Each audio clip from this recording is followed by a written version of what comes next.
بسم اللہ الرحمن الرحیم اللہم صلی علی سیدنا و مولانا محمد وبارک وسلم۔ انشاءاللہ عز و جل آج میں آپ کے سامنے جادو، نظر بد اور جنات سے حفاظت کا انشاءاللہ ایک ایسا عظیم وظیفہ ذکر کروں گا جو خود ہمارے پیارے آقا صلی اللہ تعالی علیہ وسلم کا معمول تھا۔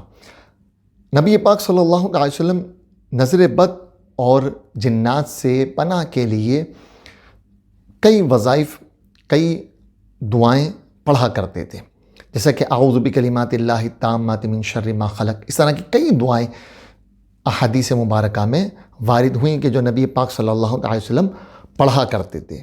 لیکن جب سے سورہ فلق اور سورہ ناس نازل ہوئی، اس کے بعد آپ نے ان تمام وظائف کو ترک فرما دیا۔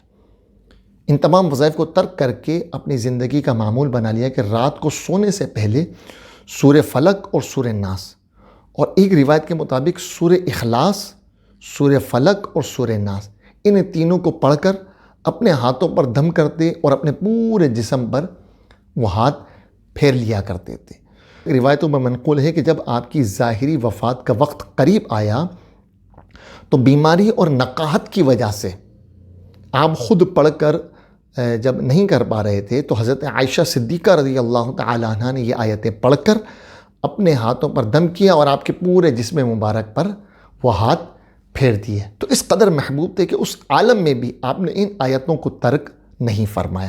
لہٰذا جادو سے حفاظت کے لیے، نظر بد سے حفاظت کے لیے اور جنات سے حفاظت کے لیے ان دونوں صورتوں کو، بالخصوص سورہ فلق اور سورہ ناس کو ہم اس طرح پڑھیں کہ اول آخر 3 مرتبہ درود پاک اور 11 مرتبہ سورہ فلق اور سورہ ناس، اور ہو سکے تو سورہ اخلاص بھی ملا لیں۔ 11 مرتبہ سورہ فلق اور سورہ ناس پڑھ کر اپنے ہاتھوں پر دم کریں اور وہ پورے جسم پر پھیر لیں، تو انشاءاللہ نظر بد سے، جادو سے اور انشاءاللہ جنات سے حفاظت رہے گی۔ بہت ہی عظیم اور بہت ہی آسان وظیفہ ہے۔ اس کو اپنی زندگی کا ایسا معمول بنا لیں کہ جب بھی رات کو سوئیں اس وظیفے کو ضرور کریں۔